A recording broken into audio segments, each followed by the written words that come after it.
کل شب مدینہ کا تقدس پامال کیا ہے، اور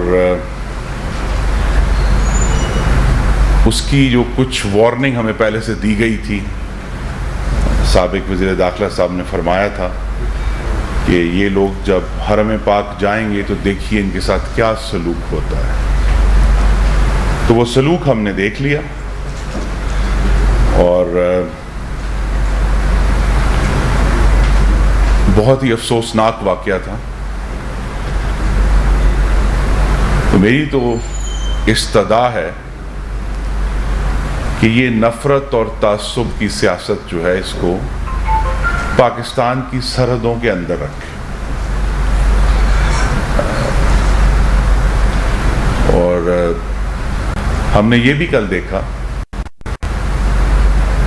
کہ جو ہمارے دو کولیگ وزراء ہیں جن کے اوپر یہ حملہ ہوا، زبان سے بھی اور فزیکلی بھی،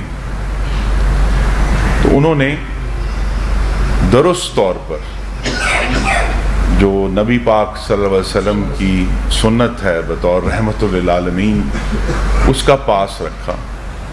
کیونکہ ہم تو اس نبی صلی اللہ علیہ وسلم کے ماننے والے ہیں جنہوں نے پتھر کھا کر بھی، لہو لہان ہو کر بھی دعا دی تھی.